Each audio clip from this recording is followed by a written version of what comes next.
Scott Alexander is an associate professor of Islamic studies at the Catholic Theological Union in Chicago. He's visiting Australia at the moment. He spoke about Turkey's secular history colliding with its Islamic emergence and its impact on President Erdogan. I think there was a real tension and conflict between his desire to consolidate power for himself, to stay in power, and the promises of being that sort of moderate, democratic, Muslim leader with a real respect for the secular heritage of Turkey. And so now what he's tried to do is tack toward a more strident form of political Islamism, but oddly enough, trying to make coalitions with some of his former secularist enemies in order to sort of continue this quest to consolidate his power. And in part, what's helped him with that is to try to find a national scapegoat. And in part, he's done that with the Gülen movement. Well, talking of the Gülen movement, has he crushed it completely, do you think? Do you think its options in Turkey as a possible political power have now been exhausted, expended? I don't think the Gülen movement was ever really seeking to have political power. I think they wanted significant social influence, and there was always encouragement to engage in the political process.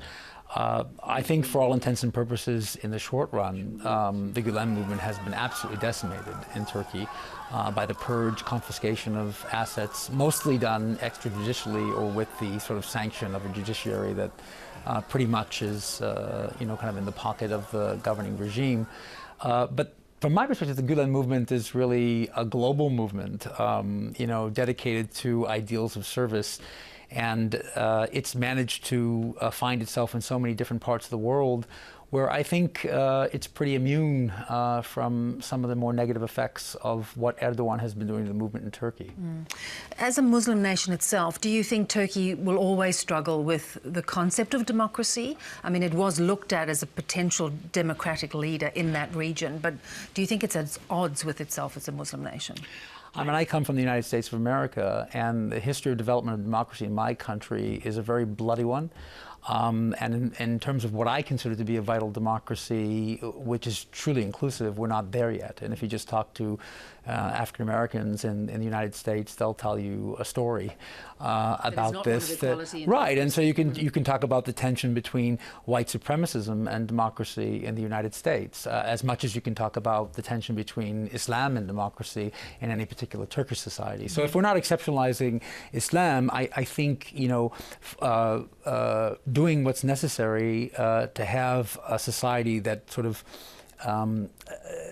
actually lives out some of the ideals we associate with democracy is a pretty tall order. And it means building strong civic institutions that are independent and insular from the control of any particular political party, and that are intersectional and that actually are inclusive and strive to make sure that no one is on the margins. And I don't know any democracy that manages that. Nevertheless, Turkey is wedged between being a good Muslim nation in the Arab world and then, of course, Europe on the other side pressing them for lots of favours as well. How does Erdogan balance all of that? I don't know. I don't think he's going to be successful at all because I don't know who he foresees as his partners in forging a vital economic future, for instance, for Turkey. He continues to go down the path of authoritarianism. That scares off lots of foreign investors. It also scares off tourists. It's hard to see, if he sees a way forward. I think what happens for some leaders is they become so concerned with their own hold on power that they begin to behave in quite irrational ways, when it comes to what you really have to do to maintain that power. And that is actually serve your people. And I'm not sure he has a plan for that. No. How do you see it evolving? Some analysts countenance a civil war of some sort. Do you see it going down that path, or do you think it will just eventually come to an end? I hope not. I mean, that would be horrible. I like to think that the Turkish people have had enough experience with certain kinds of totalitarianism that they really don't want what perhaps is a new brand to go too far. I mean, I think part of the reason why Mr. Erdogan has the support he has is connected with why, if you talked to me 7 or 8 years ago, I would have been a great advocate of Mr. Erdogan. I think a lot of people believed... They had a lot of hope for him. They did. And I think, you know, they believed who he said he was, and maybe he believed who he said he was. I don't know. I can't get into his head.